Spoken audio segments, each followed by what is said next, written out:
Hello everyone, welcome to PT academic essentials. আজকের ভিডিওতে আমরা পিটির স্পিকিং এর যে নতুন দুইটি কোশ্চেন অ্যাড হয়েছে এই দুইটি কোশ্চেনের টেমপ্লেট দেখব। তার সাথে পিটির এসে রাইটিং এরও একটি নতুন টেমপ্লেট আপনাদের সামনে নিয়ে আসব, যেই টেমপ্লেটটি ইউজ করলে আপনি পিটির রাইটিং এর সর্বোচ্চ মার্ক পাবেন। সো ভিডিওটি শুরু থেকে শেষ পর্যন্ত না টেনে দেখার অনুরোধ রইল। যদি ভিডিওটি ভালো লাগে তাহলে আমার চ্যানেলটিকে সাবস্ক্রাইব করবেন এবং লাইক, কমেন্ট এবং শেয়ারের মাধ্যমে আমার ভিডিওটিকে সবার কাছে পৌঁছে দিবেন। সো আজকের ভিডিওতে আমরা পিটির যে নতুন টেমপ্লেটস গুলো ইউজ করতে পারবো 2025-এ। অগাস্ট 7 এর পর পিটিতে যে চেঞ্জেস গুলো এসেছে তারপরও আমরা যে টেমপ্লেট গুলো ইউজ করে ফুল মার্কস পেতে পারি সেই টেমপ্লেট গুলোই আমরা আজকে দেখব, যার ভিতর রয়েছে respond to a situation, summarise, group discussion. এই দুইটি কোশ্চেন কিন্তু পিটির স্পিকিং এ নতুন করে অ্যাড হয়েছে এবং এসে রাইটিং, যেটি রাইটিং মডিউলের একটি টাস্ক, যেখানে আমরা আর আগের এসে টেমপ্লেট ইউজ করতে পারবো না। এখন আমরা নতুন একটি টেমপ্লেট ইউজ করব, যেটা আমরা আজকে আপনাদেরকে দেখাবো। সো পিটির স্পিকিং এর যে দুইটি নতুন কোশ্চেন অ্যাড করেছে আপনারা হয়তো অলরেডি জানেন। আমার আগের ভিডিওটি যদি দেখে থাকেন তাহলে ওইখানে আমি ডিটেলসে আলোচনা করেছি যেই যেই চেঞ্জেস অগাস্ট 7 এর পর থেকে এসেছে। আপনারা চাইলে ওই ভিডিওটি দেখে নিতে পারেন। এই কোশ্চেন দুটি আনসার করতে আমাদেরকে স্ট্রাকচার বুঝতে হবে এবং টোন অনুযায়ী আমাদেরকে আনসার করতে হবে।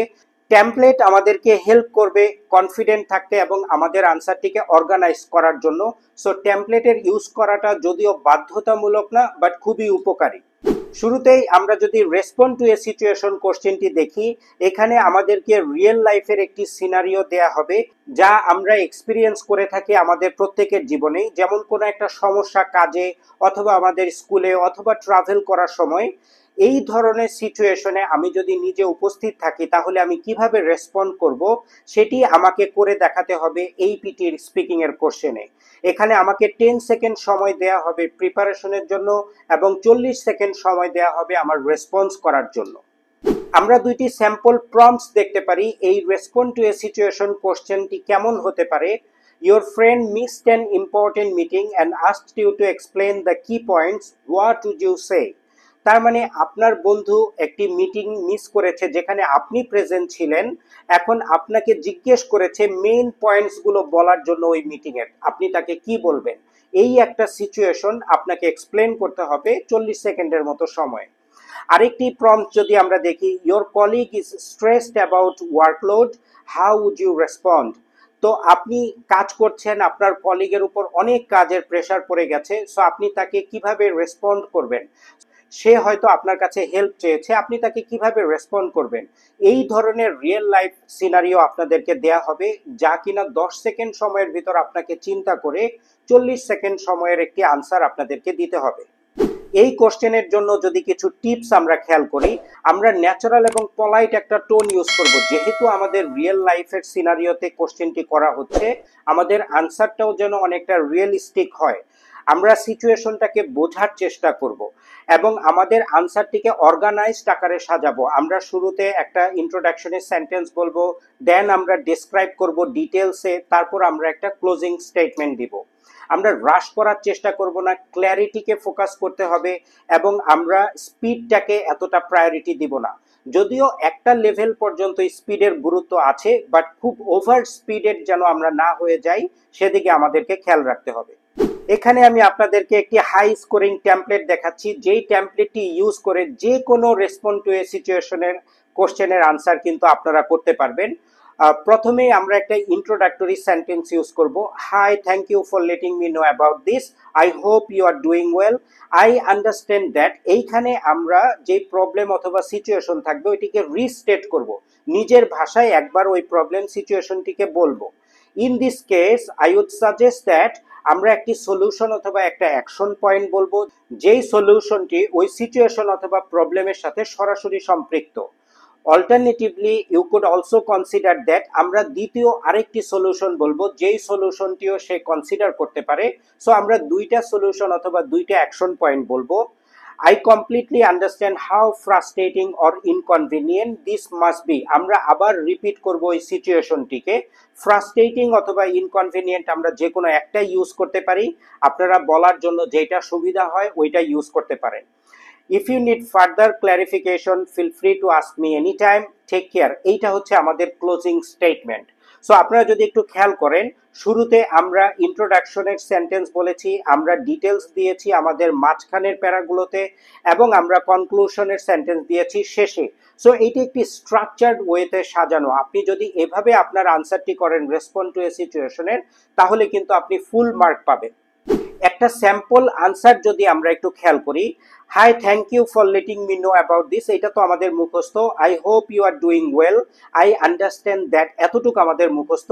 আমরা যদি আমাদের প্রথম সিচুয়েশনটিকে খেয়াল করার চেষ্টা করি, যেখানে ছিল যে আপনার ফ্রেন্ড একটি মিটিং মিস করেছে বাট আপনি প্রেজেন্ট ছিলেন ওই মিটিং এর মেইন পার্টগুলো আপনার ফ্রেন্ডকে বোঝানোর জন্য। সো আমরা দেখি, I understand that you miss the important meeting and would like to know what was discussed. Just আমরা ওই কোশ্চেনের বা ওই সিচুয়েশনের পার্টটিকে নতুন করে রিস্টেট করছি। In this case, I would suggest that you review the meeting notes I took and focus on the key decision points we covered. তার মানে এখানে আমি একটা সলিউশন অথবা একটা অ্যাকশন পয়েন্ট দিচ্ছি, তুমি আমার নোটটিকে পড়তে পারো যেটি আমি করেছি মিটিং এর সময়, এবং সেখান থেকে তুমি ডিসিশন পয়েন্টগুলোকে দেখতে পারো। Alternatively, you could also consider reaching out to the project lead for a quick recap if anything is unclear. আরেকটি সলিউশন অথবা অ্যাকশন পয়েন্ট আমি দিয়ে দিচ্ছি, যদি তোমার কোনো কনফিউশন থাকে তাহলে তুমি প্রজেক্ট লিডের কাছে তুমি যেতে পারো, তাকে তুমি বলতে পারো please send me the soft copies of the meeting, অথবা তুমি বলতে পারো তুমি কি আমাকে শর্ট করে মিটিং এর সারমর্মটা বলতে পারো কিনা যেন আমি বুঝতে পারি। সো এইটা একটা action point, alternative action point হিসাবে আমরা বলে দিচ্ছি। Then I completely understand how inconvenient it must be to catch up after the meeting session. সেই মিটিং মিস করার ব্যাপারটা কিন্তু আমরা আবার তুলে এনেছি, এবং আমি অ্যাকনোলেজ করছি যে আসলে এটি খুব কষ্টকর একটি কাজ। If you need further clarification, feel free to ask me anytime. Take care. আমরা একটা কনক্লুডিং অথবা একটা ক্লোজিং স্টেটমেন্ট দিয়ে দিচ্ছি। এই টেমপ্লেটের ভিতরে যদি আমরা যে কোনো সিচুয়েশন অথবা প্রবলেমকে বসাই, তাহলে আমরা সাবলীলভাবে আমাদের আনসারটি করতে পারবো, যেখানে আমরা full mark respond to a সিচুয়েশনের পেয়ে যাব। এখন আমরা পিটির স্পিকিং এর যে second task, summarise group discussion, এই টাস্কটিকে একটু খেয়াল করি। এখানে মাল্টি স্পিকার কথা বলবে এবং আমাদেরকে মেইন পয়েন্টগুলোকে সামারাইজ করতে হবে, ওভারঅল থিমটাকে বোঝার চেষ্টা করতে হবে। এখানে আমরা 10 সেকেন্ড সময় পাবো যখন অডিওটি শেষ হবে, এবং 2 মিনিটের মতো আমাদেরকে বলতে হবে। এখানে একটি কথা না বললেই নয়, যখন অডিওটি চলবে তখন কিন্তু আপনারা নোট করতে পারবেন, এবং আপনাদেরকে নোট করতে হবে অডিওর সাথে রিলেটেড যেই কিওয়ার্ডগুলো থাকে এবং যে ফ্রেজগুলো থাকে, এই কিওয়ার্ড এবং ফ্রেজগুলোকে একটা টেমপ্লেটের ভিতর বসায় কিন্তু আমরা আমাদের আনসারটি করব। 2 মিনিট আমরা বলবো না, বাট অ্যাটলিস্ট 1 মিনিট প্লাস আমাদেরকে বলতে হবে। সো যেই টেমপ্লেটটি আমি এখন আপনাদেরকে দেখাবো, এই টেমপ্লেটটিতে যদি আপনারা নোট করে থাকেন ফ্রেজ এবং কিওয়ার্ড, মার্চ করে খুব সুন্দরভাবে আপনারা কিন্তু 1 মিনিট বলতে পারবেন। আমরা দুইটি স্যাম্পল প্রম্পটস একটু দেখি। A group discusses whether remote work should continue post-pandemic. Some agree, others disagree based on productivity and collaboration. এই যে কোশ্চেনটি আছে, এই কোশ্চেনটি অবশ্যই লেখা থাকবে না স্ক্রিনে। আপনাদেরকে এই ধরনের একটি লেকচার শোনানো হবে, যেই লেকচার থেকে আপনারা নোট করবেন, অনেকটা রিটেল লেকচারের মতো। বাট রিটেল লেকচারে হয়তো একজন স্পিকার থাকবে, এখানে মাল্টিপল স্পিকার থাকবে। আরেকটি কোশ্চেন প্রম্পট যদি আমরা একটু দেখি, the group discusses banning plastic bags, what were their points, তাদের পয়েন্ট কি কি ছিল। সো আপনারা যখন নোট করবেন তখন first speaker, second speaker, third speaker আলাদা কলাম করে নোট করবেন, যেন আপনারা মেনশন করতে পারেন কোন স্পিকার কি বলেছে। এই কোশ্চেনের জন্য যেই টিপসটি আপনাদেরকে হেল্প করবে তা হচ্ছে, আমরা দুইটা সাইডই মেনশন করব ডিসকাশনের। যেহেতু আমাদের এখানে বিভিন্ন পক্ষ থাকবে, আমাদের ফার্স্ট পার্টিসিপেন্ট, সেকেন্ড পার্টিসিপেন্ট থাকবে, অথবা ফার্স্ট স্পিকার, সেকেন্ড স্পিকার থাকবে। সো আমরা দুইটা পক্ষই কিন্তু আমাদের আনসারের ভিতর নিয়ে আসব। আমরা যে ফ্রেজগুলো ইউজ করতে পারি, সাম পার্টিসিপেন্টস সেড, আদার্স আর গুড, এবং আমরা ব্যালেন্স এবং অবজেক্টিভ রাখার চেষ্টা করব। হ্যাঁ, টু দ্য পয়েন্টে আমরা রাখার চেষ্টা করব, আননেসেসারি কোনো কথা বলার দরকার নেই। পয়েন্ট, আমাদের লেকচার থেকে যে পয়েন্টগুলো আমরা নোট ডাউন করেছি সেগুলোকে দিয়ে আমরা আমাদের টেমপ্লেটে শুধু আনসারটি করে আসব। এক নজরে যদি আমরা আমাদের হাই স্কোরিং টেমপ্লেটটি দেখি, in the group discussion participant share there views on topic, এই টপিকের যেই টপিকের উপর ডিসকাশন ছিল আমরা সেটি লিখব। One speaker mention that, first স্পিকারের যে ভিউ পয়েন্ট ছিল ওই ভিউ পয়েন্টটি আমরা লিখব। সাম মেম্বার সাপোর্টেড ইট মেনশনিং, আমরা তার ভিউ পয়েন্টের প্রতি দুইটা লজিক দিব, দুইটা রিজন দেখাবো, reason 1 and reason 2। Another speaker added অথবা ডিসএগ্রিড সেইং দ্যাট তার ভিউ পয়েন্ট আমরা দিব সেকেন্ড স্পিকারের। Others agreed pointing out counter point 1 counter point 2, second স্পিকারের যে কাউন্টার পয়েন্ট ছিল ওইটা আমরা দিব। A third speaker emphasize neutral or balanced ideas, যদি তৃতীয় স্পিকার থাকাটা খুবই পসিবল, কারণ হচ্ছে মাল্টিপল স্পিকার কথা বলবে, দুইজন হতে পারে, তার বেশিও হতে পারে। সো আমরা তার ভিউ পয়েন্টটা দেওয়ার চেষ্টা করব, তার যদি কোনো ব্যালেন্সিং স্টেটমেন্ট থাকে সেটা আমরা উল্লেখ করব। Overall, the group had mixed opinions but explored both pros and cons of the issues. আমরা একটা কনক্লুডিং সেন্টেন্স বলবো। সো সবসময় আমি ট্রাই করি যেই মেমোরাইজ টেমপ্লেট থাকে সেখানে যেন লাস্টের সেন্টেন্সটা একটা মেমোরাইজ সেন্টেন্স হয়। আপনারা আগেও দেখেছেন আমার ডেসক্রাইব ইমেজের সময় অথবা রিটেল লেকচারের সময়, বিকজ কিভাবে আপনি শেষ করছেন এটা ম্যাটার করে। আপনার এন্ডিংটি যদি খারাপ হয় ওইটা মনে থাকবে বেশি। সো লাস্টের সেন্টেন্সটি আমরা একটা মেমোরাইজ সেন্টেন্স ইউজ করব, যেখানে আমরা বলে দিচ্ছি যে এখানে মিক্সড অপিনিয়ন ছিল, যার পজিটিভ সাইডও আছে, নেগেটিভ সাইডও আছে। সো আমরা একটি স্যাম্পল আনসার দেখার চেষ্টা করি সামারাইজ গ্রুপ ডিসকাশনের। আমরা সেম কোশ্চেনটি অ্যাপ্লাই করছি, যেই কোশ্চেনটি আমি শুরুতে দেখিয়েছিলাম যে পোস্ট প্যান্ডেমিক কি রিমোট ওয়ার্ক কন্টিনিউ হবে কিনা। In the group discussion, participants shared their views on whether remote work should continue after the pandemic. এখানে আমরা টপিকটিকে আবার রিস্টেট করেছি। One speaker mentioned that remote work boosts employee satisfaction and helps maintain work-life balance. So, first স্পিকারের যে view point আছে সেই view পয়েন্টটিকে আমরা এখানে মেনশন করেছি। Some members supported it, mentioning increased productivity and reduced commuting stress. So first স্পিকারকে support করে অন্যান্য স্পিকাররা যে পয়েন্টগুলো দিয়েছে সেগুলো এখানে আমরা মেনশন করেছি। Another speaker disagreed, saying that remote work limits real-time collaboration. So এইখানে তার ভিউ পয়েন্টটা দেওয়ার চেষ্টা করেছি সেকেন্ড স্পিকারের। Others disagreed and pointing out that remote teams often struggle with communication and team bonding. So আমরা অন্য স্পিকারের যে কাউন্টার আর্গুমেন্টটা আছে সেইটা এখানে দিয়েছি। A third speaker emphasized finding a hybrid model that allows flexibility while maintaining a team cohesion. That means third স্পিকারের একটি ডিফারেন্ট অপিনিয়ন ছিল, যেখানে সে মার্চ করেছে কিভাবে একটি হাইব্রিড মডেল করা যায়, লাইক 2 দিন অফিস এবং 3 দিন রিমোট ওয়ার্ক। সো এই টাইপের একটা আমরা অপিনিয়ন দেওয়ার চেষ্টা করেছি। Overall, the group had mixed opinion but explored both pros and cons of the issues. এটি আমাদের মুখস্থ, আমরা ফাইনাল সেন্টেন্সটিকে বলেছি। সো এইখানে যে পয়েন্টগুলো আমি আবারও বলছি, ফার্স্টে আমরা টপিকটিকে বলবো, দেন আমরা ফার্স্ট স্পিকারের ভিউ পয়েন্ট বলবো, ফার্স্ট স্পিকারের ভিউ পয়েন্টের সাথে অন্যান্যরা যে এগ্রি করেছে এই পয়েন্টগুলোকে মেনশন করব। সেকেন্ড স্পিকারের ভিউ পয়েন্ট বলবো, সেকেন্ড স্পিকারের ভিউ পয়েন্টের সাথে আদার্স এগ্রি অথবা ডিসএগ্রি করেছে ওইটা বলবো, আমরা থার্ড স্পিকারের কথা বলবো এবং ফাইনালি আমরা একটা কনক্লুশনের সেন্টেন্স বলবো। সো 7টা পয়েন্টে কিন্তু আমরা আমাদের এই সামারাইজ গ্রুপ ডিসকাশনের আনসারটি করতে পারি। যেই আনসারটি করলে কিন্তু আপনার 1 মিনিটের বেশি সময় লাগবে, আমাদের 2 মিনিট না বললেও চলবে, বাট অ্যাটলিস্ট 1 মিনিট সময় আমাদেরকে বলতে হবে। এখানে কিছু বোনাস এক্সপ্রেশন আমি আপনাদেরকে শেয়ার করতে পারি। আপনারা বলতে পারেন, let me quickly summarise, they talked about one side believed, another perspective was, and in conclusion. এই এক্সপ্রেশনস গুলোও কিন্তু আপনারা আপনাদের আনসারের ভিতর ইউজ করতে পারেন।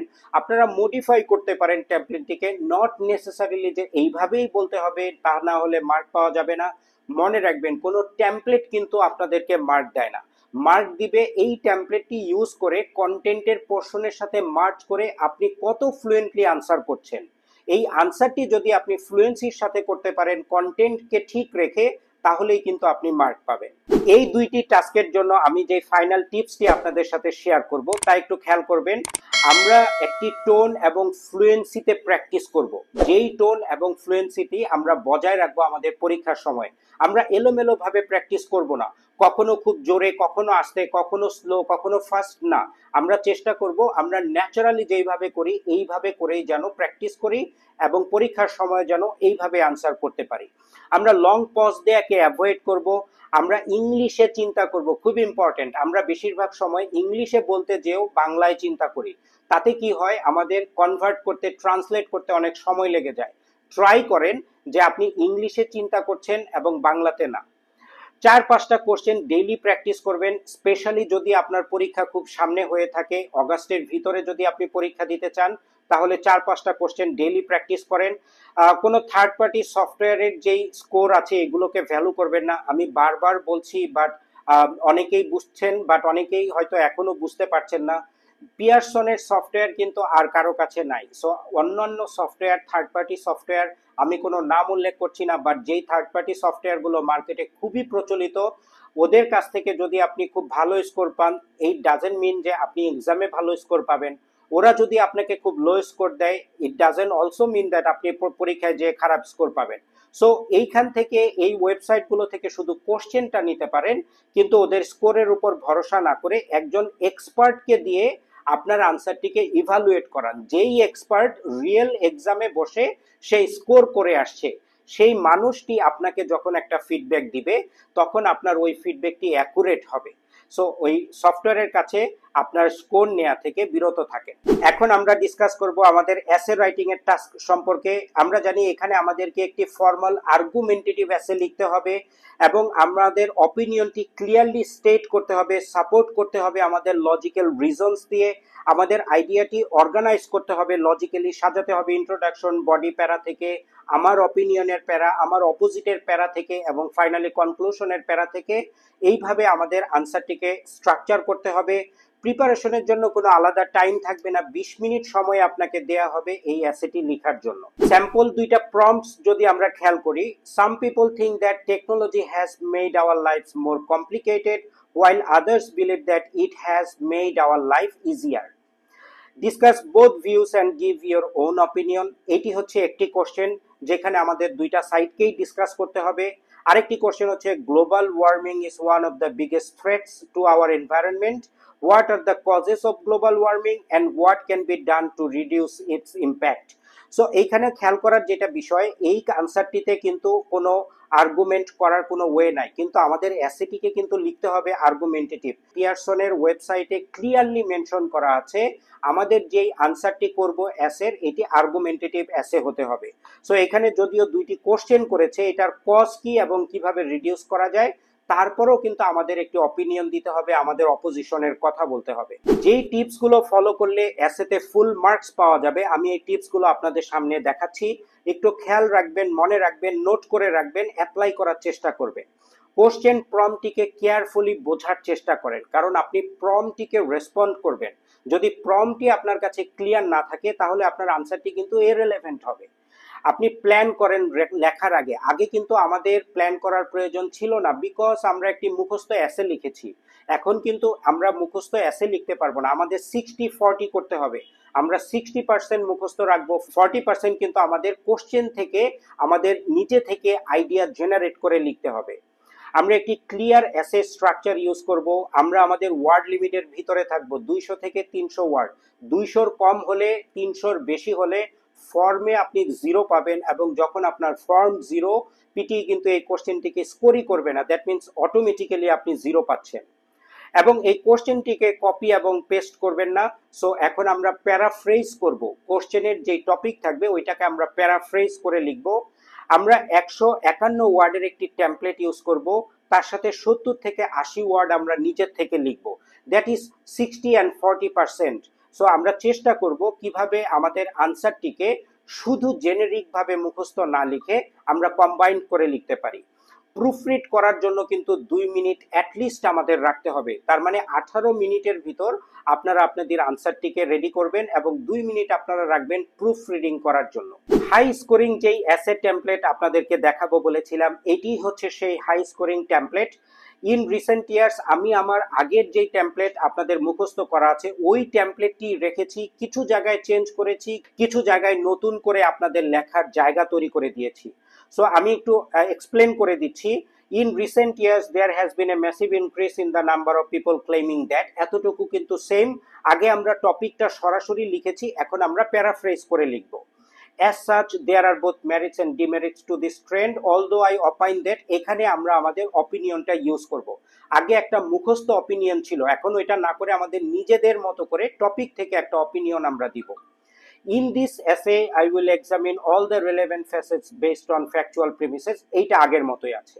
There are several arguments to support this idea. The most predominant one is that আমার লজিকের পিছনে, আমার অপিনিয়নের পিছনে ফেভারিং যে পয়েন্টটি আমি বলতে চাই ওই পয়েন্টটি আমরা দিব। দিস ইজ বিকজ আমার পয়েন্টের একটি রিজন দিব। It certainly contributes to the fact that আমরা প্যারাফ্রেজ করব টপিকটিকে আবার, বিকজ আমরা রিস্টেট করতেছি যে আমি যে পয়েন্টটি বলেছি এই কিন্তু আমার অপিনিয়নটাকে রিস্টেট করছে এখানে। Besides, it also leads to a wide array of benefits in almost every sphere of life. একটা এক্সাম্পল দিব আমরা এখানে, আমার ফেভারিং একটা এক্সাম্পল এখানে দিব। Needless to say, the aforementioned discussion constructively justifies my stance. এই লাইনটিকে আমি চেঞ্জ করে দিয়েছি, আমার আগের টেমপ্লেটে ছিল না, এটি ইনক্লুড করেছি যেন আমার অপিনিয়নটি আরো দৃঢ় হয়। যেই প্যারাটি আমি এক্সপ্লেন করছি এই প্যারাটি হচ্ছে আমার অপিনিয়নের প্যারা। এই প্যারার শেষে যে আমার অপিনিয়নটিকে আমি আরো ফার্ম করছি। Then, however, an increasingly significant pitfall of this proposition is that আমার অপোজিশনের একটি পয়েন্ট বলছি যেটিতে আমি হয়তো এগ্রি করি না বাট অন্যান্য মানুষরা এগ্রি করে। This is due to the fact that আমার অপোজিশনের একটি রিজন আমি ইনক্লুড করছি। ফর এক্সাম্পল, একটি এক্সাম্পল আমি দিচ্ছি। Hence, it is apparent why many do not accept this notion. আগের মতোই রয়ে গেছে। From what has been described above, it can unarguably be concluded that আমরা সেই টপিকটিকে আবার প্যারাফ্রেজ করব, নতুন করে আরেকবার বলবো।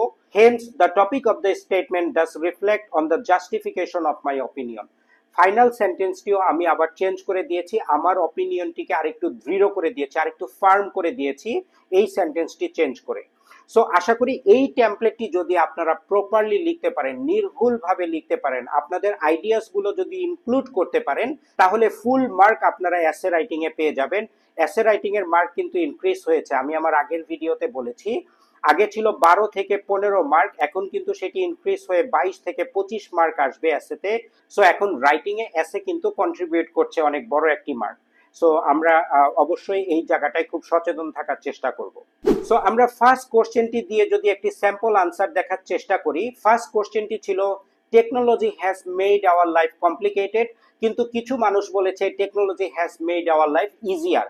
সো ওই কোশ্চেনটিকে মাথায় রেখে যদি আমরা এখানে আমাদের টপিকটিকে প্যারাফ্রেজ করি তাহলে আমরা বলবো যে number of people claiming that modern technology has change daily life in profound ways. So profound ওয়েসে আমাদের জীবনকে চেঞ্জ করেছে। Although I open that technology has made life easier overall. So আমি কাদের পক্ষে বলছি? আমি বলছি টেকনোলজি আমাদের লাইফটিকে ইজি করেছে। এখন আমি আমার যুক্তি দিব। The most predominant one is that technology has revolutionized communication and information sharing. So আমি আমার পক্ষের রিজন দিচ্ছি। This is because people can now connect instantly through smartphones, video calls and emails regardless of location. So আমার পক্ষের আমি reason কিন্তু উল্লেখ করছি এখানে, এক্সাম্পল হিসাবে দিচ্ছি।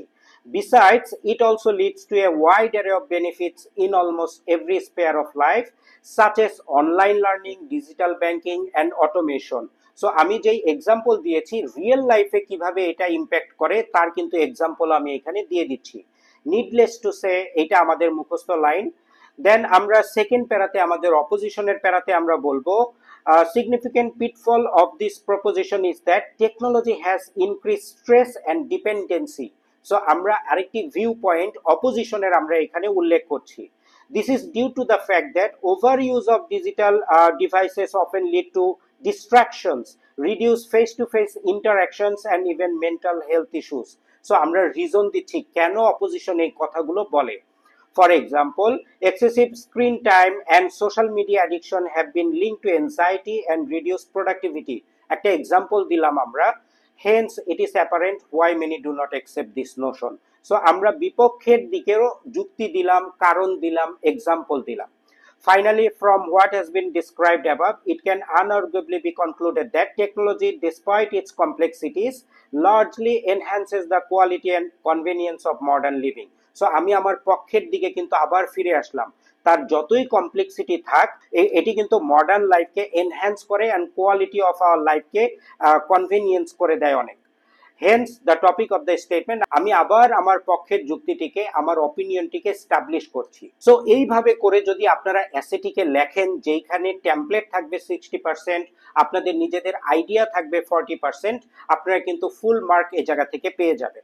নাও প্র্যাকটিস টাইম। এখন আমি আপনাদের সামনে একটি রেসপন্ড টু এ সিচুয়েশন, একটি সামারাইজ গ্রুপ ডিসকাশন এবং একটি এসের কোশ্চেন দিব। আপনাদের কাজ হচ্ছে রেসপন্ড টু এ সিচুয়েশন এবং সামারাইজ গ্রুপ ডিসকাশনের আনসারটি আপনাদের মোবাইলে রেকর্ড করে কমেন্ট করা, এবং আমি আপনাদের কমেন্টে আপনাদের রেকর্ডিং শুনে আপনাদেরকে একটি ফিডব্যাক দিব। এবং যে এসের কোশ্চেনটি আছে, যেই টেমপ্লেটটি আমি শেয়ার করেছি আপনাদের সাথে, এই টেমপ্লেটে আপনারা এসের আনসারটি লিখে কমেন্ট করবেন, আমি এসেটি পড়ে আপনাদেরকে একটি ফিডব্যাক দিব। So respond to a situation এর question হচ্ছে, your colleague is stressed about workload and how would you respond? Summarize group discussion এর টপিক হচ্ছে, the group discusses banning plastic bags, what were their points? আপনারা নিজে নিজে assume করে নিয়েন কোন কোন পয়েন্টগুলো এই টপিকের সাথে অডিওতে বলতে পারে, ওই পয়েন্ট, কিওয়ার্ড, ফ্রেজগুলো আপনারা ইউজ করে আপনাদের আনসারটিতে সাজাবেন। অ্যাসের যে টপিক সেটি হচ্ছে, global warming is one of the biggest threats to our environment, what are the causes of global warming, what can be done to reduce this impact. এরকম আরো টিপস পেতে চান তাহলে আমার চ্যানেলটিকে সাবস্ক্রাইব করুন। আজকের যে 3টি টেমপ্লেট দেখালাম তা কিন্তু ডেসক্রিপশন বক্সে আপনারা পেয়ে যাবেন। সো সবগুলো টেমপ্লেট ভালো করে ইউজ করুন, মুখস্থ করুন, অ্যাপ্লাই করা শুরু করুন। আমার ভিডিওটি যদি ভালো লেগে থাকে, যদি মনে করে থাকেন আপনার উপকারে এসেছে, তাহলে ভিডিওটি সবার সাথে শেয়ার করবেন, আমার চ্যানেলটিকে সাবস্ক্রাইব করবেন, কমেন্ট করে, লাইক করে জানাবেন আপনাদের টেমপ্লেটগুলো কেমন লেগেছে। যদি আপনারা পরবর্তীতে এমন আরো স্ট্র্যাটেজিস পেতে চান, মক টেস্ট পেতে চান রিডিং এর, তাহলে বেল আইকনটি প্রেস করে রাখবেন। যদি আপনাদের অনলাইন অথবা অফলাইনের কোনো অ্যাসিস্ট্যান্সের প্রয়োজন হয়, তাহলে এই স্ক্রিনে দেখানো হোয়াটসঅ্যাপ নাম্বারটিতে যোগাযোগ করবেন। আমাদের একমাত্র চেষ্টা থাকে আপনার ডিজায়ার্ড স্কোর পাওয়ানো, ফার্স্ট টাইম পরীক্ষা দিয়ে যেন 2বার পরীক্ষা দিতে না হয়। ভালো থাকবেন সবাই। পরবর্তীতে অন্য কোনো ভিডিও নিয়ে আবার আপনাদের সামনে আসবো। Thanks for watching.